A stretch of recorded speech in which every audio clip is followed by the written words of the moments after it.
오늘 함께 나누실 하나님의 말씀은 시편 51편 12절 한 절입니다. 우리 한 목소리로 크게 읽겠습니다.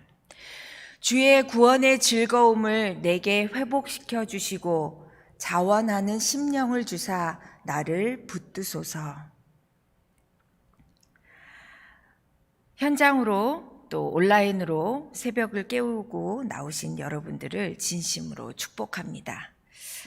처음 예수님을 인격적으로 만나고 또 그 구원의 감격에 눈물 지었던 때, 그때를 여러분들은 기억하십니까?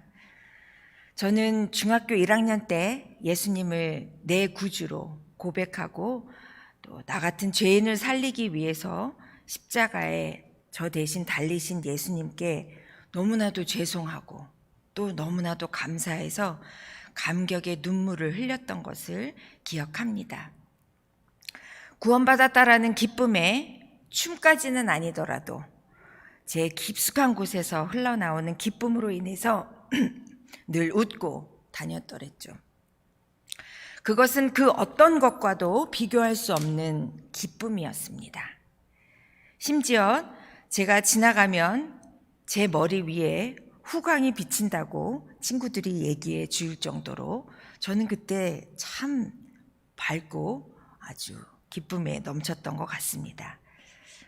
지금과 비교해 볼 때 그런 저의 그 후광이 비쳤다는 이 모습이 여러분이 믿으시거나 말거나 여러분의 자유에 맡깁니다. 그런데 세월이 지나면서 구원의 기쁨이 희석되어져 가고 또 세상에 모진 풍파를 겪으면서 구원의 기쁨은 점점 희미해져 가더라고요. 그래도 제가 어릴 적 다니던 교회에서는 간증 시간이 주일 오후 예배 시간에는 꼭 있었습니다. 한 주를 보내면서 하나님과 교제하며 누렸던 그 감격의 순간을, 또 기도의 응답을 받은 내용들을 성도들 앞에서 나누는 시간을 가졌었습니다. 그 간증을 들으면서 구원의 감격이 사그라들만 하면 다시 마음을 다잡았었죠. 안타깝게도 지금은 성도 간의 간증을 나누는 시간이 왜 이리 갖기가 힘든지 모르겠습니다. 또 구원의 즐거움을 함께 누리는 일에 왜 이리도 소극적이 되어버렸는지도 모르겠습니다. 본문에서 다윗이 구원의 즐거움을 회복시켜 주시고 라고 기도한 것은 구원을 받았다라고 할지라도 또 그 구원의 기쁨이 항상 언제까지나 지속되는 것은 아님을 보여주고 있습니다. 다윗은 이스라엘 역대 왕 중에서 큰 축복을 받았던 사람이었습니다.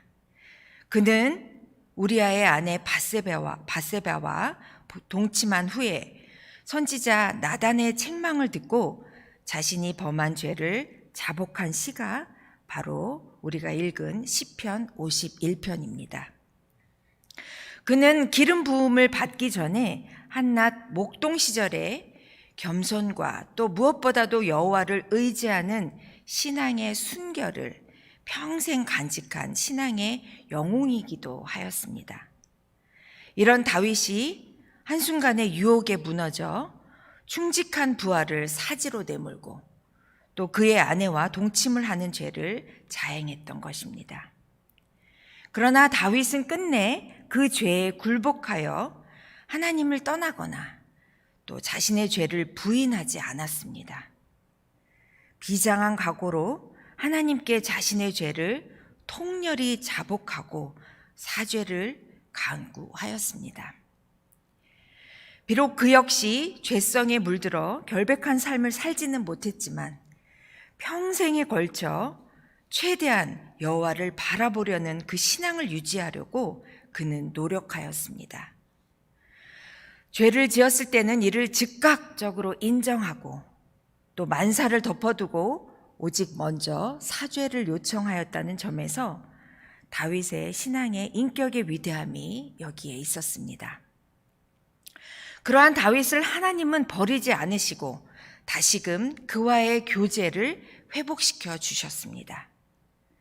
그리고 궁극적으로 영광과 승리의 삶을 살도록 축복하셨습니다.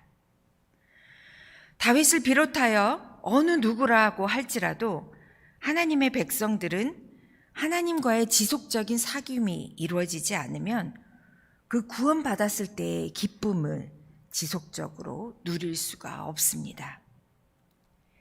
구원의 즐거움은 하나님과 화목한 교제가 이루어졌을 때 얻을 수 있는 것입니다. 즉 성령님을 근심시켜 드리지 않을 때 구원의 기쁨, 즉 구원의 즐거움을 얻을 수 있는 것입니다. 죄는 우리를 그리스도 안에 있어서 하나님과의 교제를 이 죄는 단절시킵니다. 성령님과의 교통도 이 죄가 막아버립니다.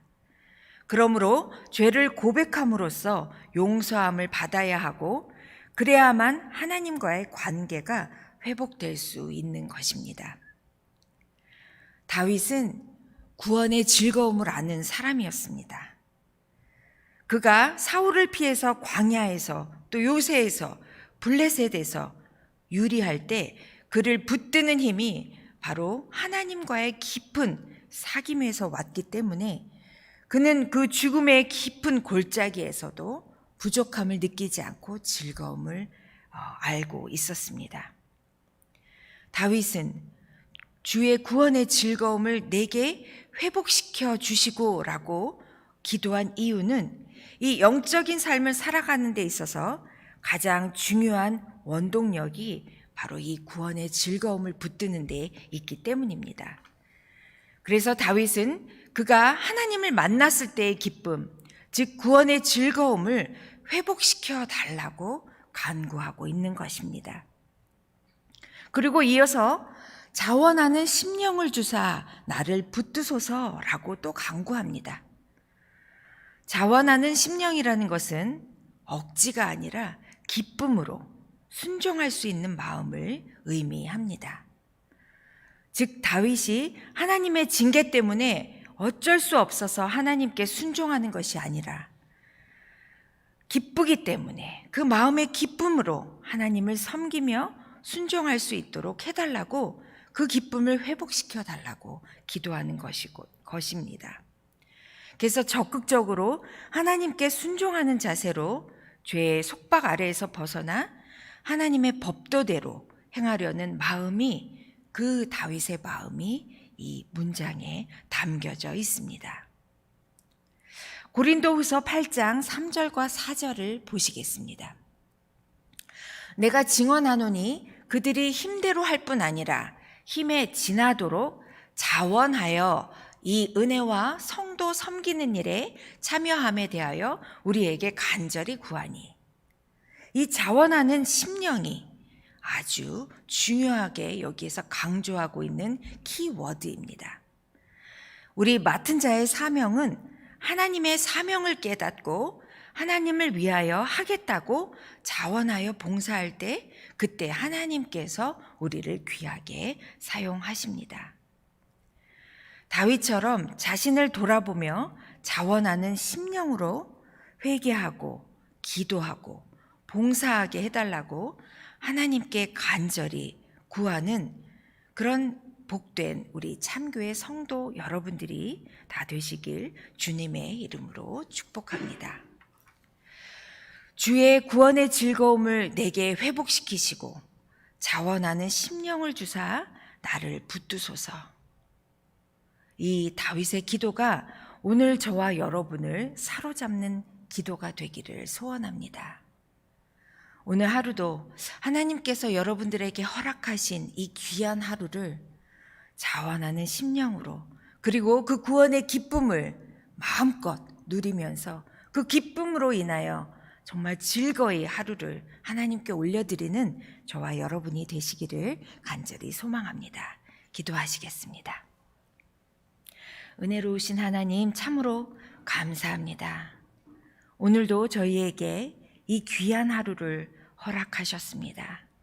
그리고 이 귀한 하루를 또 하나님의 말씀으로 시작하게 하셨으니 참으로 감사합니다. 주의 구원의 그 즐거움을, 그 기쁨을 우리가 누릴 수 있는 이 하루가 되게 하여 주시옵소서. 참교회를 축복해 주셔서 참으로 감사합니다. 참교회를 통해 주님의 그 놀라우신 일들을 저희들이 볼 수 있게 하심을 감사합니다. 저희가 이 귀한 일에 동역자로 쓰임받는 이 귀한 저희 참교회가 되게 하여 주옵소서. 저희 담임 목사님 또 기도원으로 출타 중이십니다. 그곳에 가셔서 하나님의 깊은 교제를 갖게 하시고 또 쉼을 얻게 하셔서 또 돌아오셔서는 우리 성도들을 먹이시고 영적으로 저희들을 세우실 때에 부족함이 없도록 강건함으로 붙들어 주시옵소서. 또 각 곳에 흩어져 있는 우리의 많은 지체들, 그들이 오늘도 주님과 동행하여 또 구원의 즐거움을 누리며 이 하루도 승리할 수 있도록 붙잡아 주시옵소서. 감사드리며 이 모든 말씀 우리 주 예수님의 이름으로 기도합니다. 아멘.